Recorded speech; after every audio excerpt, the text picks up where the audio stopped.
Hi to everyone, this is Sudeep Singh. Welcome to all my lovely audience on my YouTube channel। और इस channel पर हम बात करते हैं क्लास 11th, क्लास 12th और नीट एस्पायरेंट्स के लिए कंप्लीट बायोलॉजी। और अभी की जो करंट सीरीज़ है वो है excretory product and there elimination, और ये इस सीरीज़ का 13 पार्ट है। तो 12th पार्ट में हमने बहुत ही डिटेल मैनर में अंडरस्टैंड किया कि ह्यूमन बॉडी में जो यूरिन फॉर्मेशन हो रहा है उनमें इंपॉर्टेंट स्टेप्स कौन कौन से होते हैं। तो हमने यूरिन फॉर्मेशन में 3 डिफरेंट स्टेप्स को पढ़ना है, जो हमने फर्स्ट पार्ट ग्लोमेरुलर फिल्ट्रेशन और रीएब्जॉर्प्शन को 12th पार्ट में कंप्लीट कर लिया है। ठीक है, तो आज हम पढ़ेंगे रीएब्जॉर्प्शन का एक छोटा सा पार्ट बचा हुआ है उसे, एंड देन सिक्रीशन। ठीक है, तो बेसिकली अगर हम अंडरस्टैंड करते हैं कि नेफ्रॉन के स्ट्रक्चर्स को अगर हम देखते हैं तो यहाँ पर ये क्या है आपका एफरेंट एट्रियोल, और ये आपका एफरेंट एट्रियोल, और ये आपका बोमेन कैप्सूल। तो ये एक स्ट्रक्चर है किसका बच्चे? ये है स्ट्रक्चर बेसिकली नेफ्रॉन का। ठीक है, तो ये एक स्ट्रक्चर है नेफ्रॉन का, और इस नेफ्रॉन के स्ट्रक्चर्स में डिफरेंट पार्ट्स हैं जिसको हम ड्रॉ करके अंडरस्टैंड करेंगे। तो ये बेसिकली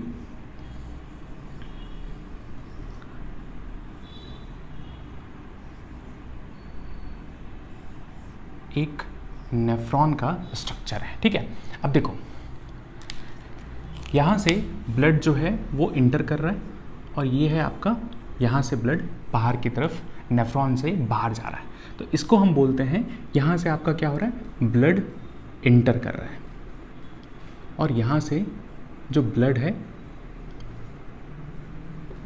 वो एग्जिट कर रहा है नेफ्रॉन के स्ट्रक्चर से। ठीक है, और यहीं पर बेसिकली ब्लड कार्पल्स हैं जिसमें ग्लोमेरुलर फिल्ट्रेशन के लिए इम्पॉर्टेंट फोर्स को हम अंडरस्टैंड करते हैं। ठीक है, और यहीं पर क्या है, यहीं पर छोटे छोटे पोर्स हैं जिनको आप बोलते हो स्लिट या पोडोसाइट, जिनकी हेल्प से क्या हो रहा है, फिल्ट्रेशन की प्रोसेस परफॉर्म हो रही है। ठीक है, ये जो पार्ट है इस पार्ट को हम बोलते हैं पैरोक्सिमल कन्वोल्यूटेड टिब्यूल, और इस पार्ट को हम बोलते हैं डिस्टल कन्वोल्यूटेड टिब्यूल।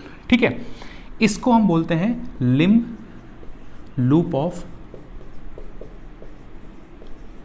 हेनले, और इस पार्ट को हम बोलते हैं कलेक्टिंग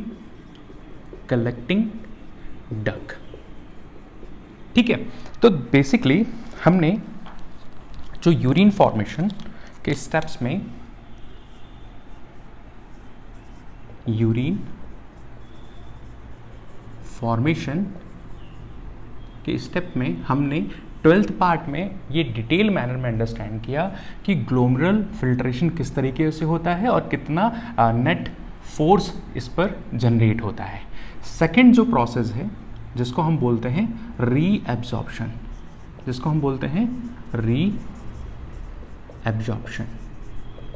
तो रीएब्जॉर्प्शन जो है हमने प्रीवियस पार्ट में प्रॉक्सिमल कन्वोल्यूटेड टिब्यूल में अंडरस्टैंड कर लिया है। आज जो हम अंडरस्टैंड करेंगे वो डिसेंडिंग और ascending limb loop of Henle के बारे में अंडरस्टैंड करेंगे। तो रीएब्जॉर्प्शन इन डिसेंडिंग और डिस्टल, या आप बोल सकते हैं डिसेंडिंग लूप ऑफ हेनले। तो बेसिकली हमने ये अंडरस्टैंड किया कि पैरोक्सिमल कन्वोल्यूटेड टिब्यूल में 70 to 80% क्या हो रहा है, रीएब्जॉर्प्शन हो रहा है। लिम्ब लूप ऑफ हेनले में 5% जो है वो रीएब्जॉर्प्शन हो रहा है, और डिस्टल कन्वोल्यूटेड टिब्यूल में बेसिकली 15 to 20% रीएब्जॉर्प्शन की प्रोसेस परफॉर्म हो रही है, और यहाँ पर नो रीएब्जॉर्प्शन मीन्स यहाँ पर बेसिकली रीएब्जॉर्प्शन की प्रोसेस नहीं होती है। बहुत लिटिल अमाउंट में क्या होता है, बहुत लिटिल अमाउंट में यूरिया का एब्जॉर्प्शन होता है, बहुत लिटिल अमाउंट में। ठीक है, वो भी बहुत लिटिल अमाउंट में यूरिया का एब्जॉर्प्शन होता है कलेक्टिंग डक्ट से।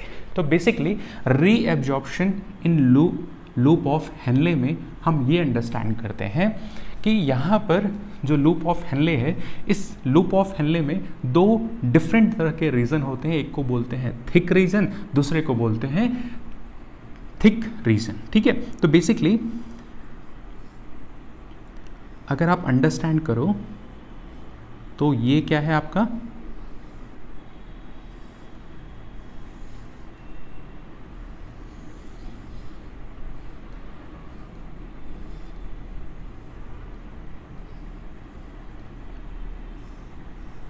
ठीक है, तो बेसिकली ये लूप ऑफ हेनले है। ये क्या है, लूप ऑफ हेनले। और इस थिक वाले पार्ट में बेसिकली क्या प्रेजेंट है, क्यूबाइडल सेल्स प्रेजेंट है। क्या प्रेजेंट है, क्यूबाइडल सेल्स प्रेजेंट है। बेसिकली ये क्या है, क्यूबाइडल सेल्स प्रेजेंट है। देखो एग्जामिनेशंस में डायरेक्ट क्वेश्चंस पूछे जाते हैं यहाँ से कि ये जो लूप ऑफ हेनले है, लूप ऑफ हेनले है, इस लूप ऑफ हेनले में कहाँ पर वाटर का रीएब्जॉर्प्शन हो रहा है और कहाँ पर NaCl का रीएब्जॉर्प्शन हो रहा है। तो बेसिकली जो ये थिक पार्ट है, ये थिक पार्ट है लूप ऑफ हेनले का, ये भी क्या है बच्चे, थिक पार्ट है किसका, लूप ऑफ हेनले। बट ये पार्ट कैसा है, ये पार्ट जो है थिन पार्ट है। ये क्या है, थिन पार्ट है, थिन पार्ट है। ठीक है, अब देखो यहाँ पर अगर आप ध्यान से देखो तो लूप ऑफ हेनले में एक तो रीजन है आपका थिक रीजन, दूसरा है आपका थिन रीजन। अब देखो दोनों में डिफरेंस ये है, दोनों में डिफरेंस ये है कि ये तो है descending limb loop of Henle और ये पार्ट क्या है बच्चे, ascending limb loop of Henle. तो ये क्या हो गया, descending limb loop of Henle, ये क्या है, ascending limb loop of Henle. ठीक है, अब देखो रीजन आपको क्लियर हो गया कि कौन सा थिक पार्ट है, कौन सा थिन पार्ट है। अब ध्यान देने वाली बात यह है कि यहाँ पर जो थिन पार्ट है, इस थिन पार्ट से बेसिकली क्या हो रहा है, इस थिन पार्ट से बेसिकली क्या हो रहा है, वाटर का रीएब्जॉर्प्शन हो रहा है। वाटर क्या हो रहे हैं, रीएब्जॉर्ब किए जा रहे हैं। वाटर क्या हो रहा है, रीएब्जॉर्प्शन हो रहा है। और ये वाटर का रीएब्जॉर्प्शन जो हो रहा है वो रीएब्जॉर्प्शन हो रहा है वो बेसिकली ऑस्मोसिस के थ्रू हो रहा है। ऑस्मोसिस मैकेनिज्म के थ्रू बेसिकली वाटर का रीएब्जॉर्प्शन हो रहा है, ये ध्यान देना आप। ठीक है, तो basically descending limb loop of Henle में वाटर के लिए क्या है, परमिएबल है। वाटर के लिए क्या है, परमिएबल है। उसी तरीके से अगर ascending limb loop of Henle देखो तो इसके थिन पार्ट से बेसिकली क्या हो रहा है, NaCl का रीएब्जॉर्प्शन हो रहा है। NaCl का क्या हो रहा है, रीएब्जॉर्प्शन हो रहा है। तो ये NaCl का जो रीएब्जॉर्प्शन हो रहा है ये पैसिव ट्रांसपोर्ट मैकेनिज्म के थ्रू NaCl क्या हो रहा है,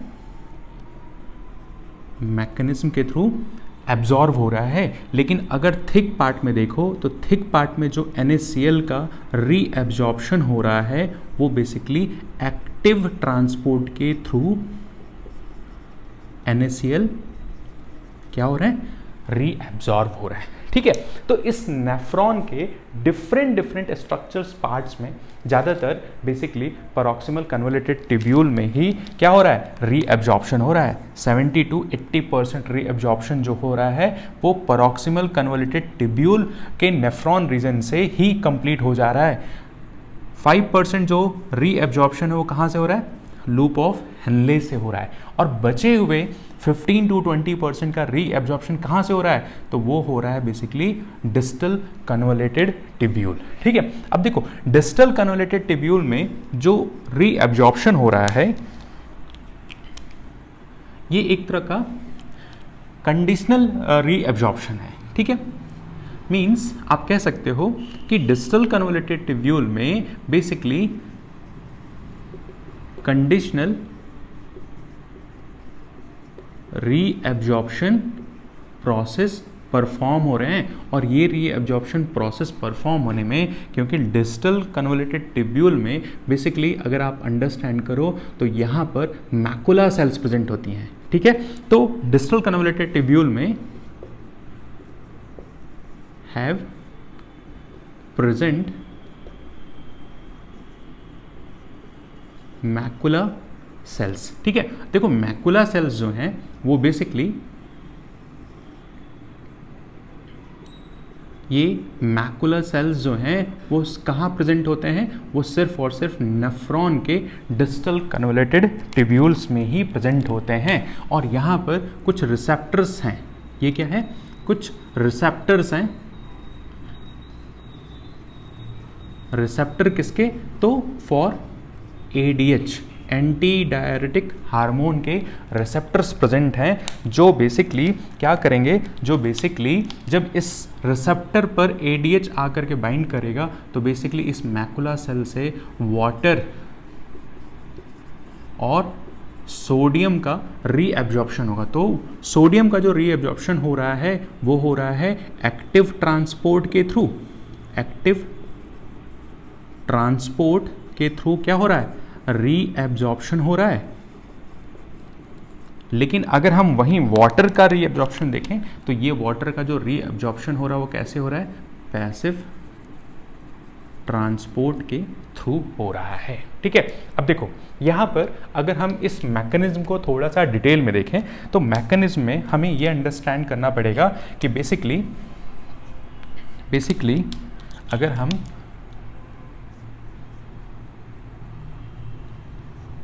डिस्टल कन्वोलेटेड टिब्यूल में जो हम रीएब्जॉर्प्शन देख रहे हैं,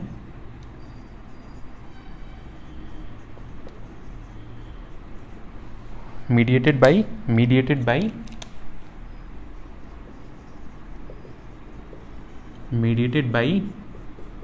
ADH हार्मोन। ठीक है, ADH एंटी डायरेटिक हार्मोन। तो बेसिकली ब्रेन में एक हाइपोथैलेमस रीजन है, हाइपोथैलेमस रीजन है जो जिसको आप बोलते हो master regulator of endocrine system. तो ये बेसिकली हाइपोथैलेमस जो है वो पोस्टीरियर पिट्यूटरी ग्लैंड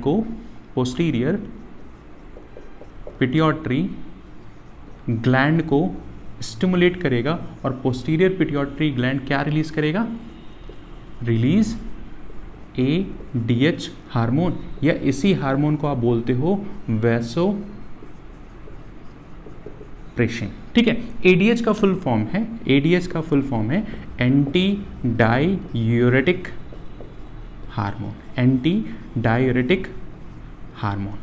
तो बेसिकली ये एंटी डायरेटिक हार्मोन या वैसोप्रेसिन जो है ये कहाँ जाके बाइंड करेगा, मैकुला सेल पर जो रिसेप्टर प्रेजेंट हैं वो इस पर आकर के बाइंड करेगा। तो जैसे ही ADH मैकुला सेल के रिसेप्टर पे बाइंड करेगा, यहाँ से क्या होने लगेगा, यहीं से वाटर का रीएब्जॉर्प्शन होने लगेगा। मीन्स इस फिल्ट्रेट के अंदर जितना भी वाटर मॉलिक्यूल है वो फाइनली क्या कर लिया जाएगा, वो एब्जॉर्व कर लिया जाएगा। ठीक है, तो बेसिकली वाटर और सोडियम का रीएब्जॉर्प्शन होने लगेगा। ठीक है, अब देखो तो हाइपोथैलेमस जो है वो एक ब्रेन का पार्ट है। हाइपोथैलेमस जो है वो ब्रेन का ही एक पार्ट है जो बेसिकली पोस्टीरियर पिट्यूटरी ग्लैंड को स्टिमुलेट करेगा, और ये रिलीज क्या कर देगा, ADH हार्मोन, या इसी हार्मोन को आप बोलते हो वैसोप्रेसिन। तो जब भी आप पानी बहुत कम पीते हो तो बेसिकली बेसिकली आपके हाइपोथैलेमस रीजन पर ऑस्मो रिसेप्टर्स प्रेजेंट होते हैं जो आपके ब्लड में कितना अमाउंट ऑफ वाटर प्रेजेंट है इस चीज़ को डिटेक्ट करता है। कौन? हाइपोथैलेमस। क्यों? क्योंकि इसी हाइपोथैलेमस पर ऑस्मो रिसेप्टर्स प्रेजेंट होते हैं और ऑस्मोलैरिटी, ब्लड की ऑस्मोलैरिटी को डिटरमाइन कौन कर रहा है? हाइपोथैलेमस पर जो ऑस्मो रिसेप्टर्स प्रेजेंट है। ठीक है, तो जैसे ही ब्लड के अंदर वाटर का कंसेंट्रेशन या वाटर का अमाउंट कम होगा, हाइपोथैलेमस उसे सेंस करेगा और हाइपोथैलेमस जो है सिग्नल पहुंचाएगा posterior pituitary gland. Posterior pituitary gland ADH release करेगा और एडीएच कहाँ जाके एक्ट करेगा? एडीएच एक्ट करेगा डिस्टल कन्वोल्यूटेड टिब्यूल में जो मैकुला सेल्स हैं। मैकुला सेल्स के अंदर ही क्या प्रेजेंट हैं? एडीएच के रिसेप्टर्स प्रेजेंट हैं और एडीएच के रिसेप्टर्स पर एडीएच जैसे ही बाइंड होगा, नेफ्रिक फिल्ट्रेट के अंदर जितना भी वाटर प्रेजेंट है, बचा हुआ वाटर जो है वो दोबारा से क्या कर लिया जाएगा? रीएब्जॉर्ब कर लिया जाएगा। तो डिस्टल कन्वोल्यूटेड टिब्यूल में बेसिकली आपने रोल देखा एडीएच हार्मोन का। इसी तरीके से अगर आप अंडरस्टैंड करते हो तो बेसिकली यहाँ स्पेस नहीं तो मैं यहाँ पर मेंशन करता हूँ कि बेसिकली किडनी में के ऊपर जस्ट प्रेजेंट होता है क्या? Adrenal cortex. क्या प्रेजेंट है? Adrenal cortex.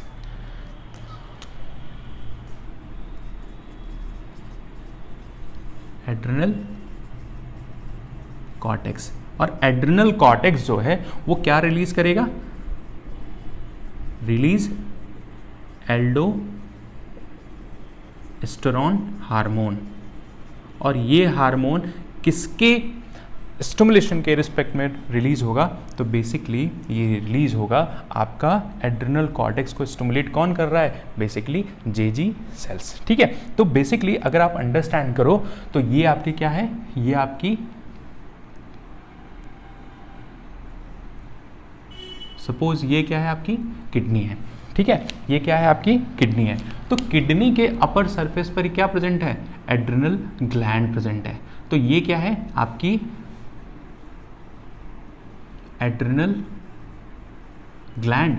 और एड्रिनल ग्लैंड फर्दर आगे चल करके आप अंडरस्टैंड करोगे कि एड्रिनल ग्लैंड 2 पार्ट्स में डिवाइड है। एक मेडलरी एड्रिनल मेडुला जिसको आप बोलते हो एड्रिनल मेडुला और दूसरे को आप बोलते हो एड्रिनल कॉर्टेक्स। ठीक है, और ये क्या है? आपकी किडनी। ये क्या है? आपका यूरेटर। ठीक है, तो एड्रिनल कॉर्टेक्स क्या रिलीज कर रहा है? एल्डोस्टेरोन, जो बेसिकली किसे एब्जॉर्ब करने में हेल्प करेगा? Reabsorption of sodium ion. ठीक है, और सोडियम आयन हमेशा एक्टिव ट्रांसपोर्ट मैकेनिज्म के थ्रू ही क्या होगा? एब्जॉर्ब होगा। ठीक है, तो डिस्टल कन्वोल्यूटेड टिब्यूल में आपने ये अंडरस्टैंड किया। तो 2 हार्मोन के बारे में आप हमेशा याद रखना। एक है आपका एडीएच। एडीएच जो है वो एक तरह का पेप्टाइड हार्मोन है। एडीएच कैसा हार्मोन है? पेप्टाइड हार्मोन है। ये हमेशा याद रखना कि एडीएच कैसा हार्मोन है? तो ये एक तरह का पेप्टाइड हार्मोन है। पेप्टाइड हार्मोन है। ठीक है, जो कहाँ जाके बाइंड करता है? डिस्टल कन्वोल्यूटेड टिब्यूल में मैकुला सेल्स प्रेजेंट होती हैं और मैकुला सेल्स पर ही इसके रिसेप्टर्स प्रेजेंट होते हैं और बेसिकली वाटर को रीअब्जॉर्ब करने में हेल्प करता है। किडनी के अपर पार्ट पर adrenal cortex, adrenal gland present है और एड्रिनल ग्लैंड के 2 पार्ट हैं, एड्रिनल मेडुला और एड्रिनल कॉर्टेक्स। तो एड्रिनल कॉर्टेक्स वाला रीजन जो है वो क्या रिलीज करेगा? एल्डोस्टेरोन। और एल्डोस्टेरोन जो है वो बेसिकली सोडियम के रीअब्जॉर्प्शन के लिए बहुत ही इंपॉर्टेंट रोल प्ले करता है। ठीक है, तो आगे के लेसन में हम ये अंडरस्टैंड करेंगे।